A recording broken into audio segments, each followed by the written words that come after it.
வணக்கம். இந்த நாளில் சின்ன சின்ன வெளிச்சங்களில் இன்னொரு புதிய சிந்தனை தெரிந்து கொள்வோம். ஒருத்தருக்கு நடிக்கணும்னு ரொம்ப ஆசை. அவருக்கு நடிப்பு மேல அப்படி ஒரு கிரேஸ். எப்படியாவது நடிகன் ஆகணும்னு ரொம்ப ஆசை. ஆனா வாய்ப்பே கிடைக்கல. விரக்தி அடைஞ்சு தற்கொலை பண்ணிக்க போறாரு.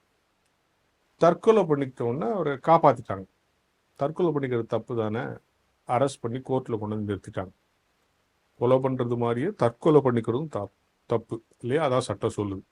எந்த உயிரையும் அழிக்கிற உரிமை மனிதனுக்கு கிடையாது. அதனால நீ அடுத்தவன் அழிச்சாலும் தப்பு, உன்னையே நீ அழிச்சிட்டாலும் தப்பு. இறைவன் அனுமதிக்கிறவரை, இயற்கை அனுமதிக்கிறவரை இந்த உலகத்தில் வாழ வேண்டும் என்பதுதான் வாழ்வியல் நியதி இல்லையா?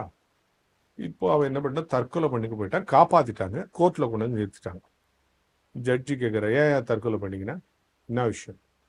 நான் எனக்கு நடிக்கணும்னு ஆசைங்க, சான்ஸே கிடைக்கல, அதனால கவலையில் தற்கொலை பண்ணிட்டு போயிட்டேன். நடிக்க சான்ஸ் கிடைக்கலன்னு தற்கொலை பண்ணிப்பாங்களா? உங்களுக்கு என்ன நடிப்பு மேலே அவ்வளோ ஒரு ஈடுபாடா, அவ்வளோ ஆர்வமா?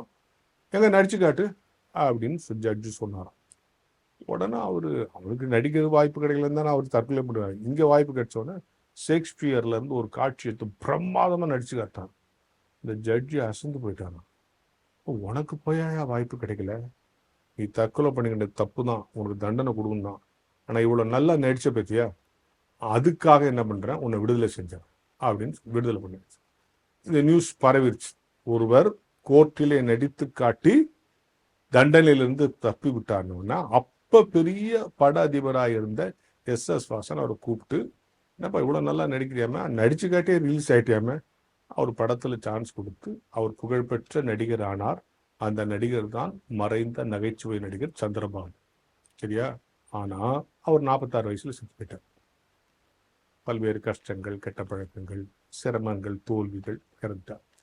விரக்தியில் தற்கொலை செய்ய போய் காப்பாற்றப்பட்டு அந்த நடிப்பாலேயே விடுதலை அடைந்து, அந்த விடுதலை அடைந்த செய்தியாய் புகழ்பெற்ற நடிகராகி மீண்டும் அந்த நடிப்பில் சிரமங்கள் வந்து விரக்தியால் 46 வயசுல இறந்து போனார். இப்போ இந்த வாழ்க்கையிலிருந்து நம்ம தெரிஞ்சு கொள்றது என்ன? முதல்ல நம்ம திறமைய நம்ம நம்பணும். ரெண்டாவது, அந்த திறமையினால கிடைக்கிற வாய்ப்பை தக்க வச்சுக்கணும். அந்த வாய்ப்பினால கிடைக்கிற வாழ்க்கையை முழுமையா வாழணும்.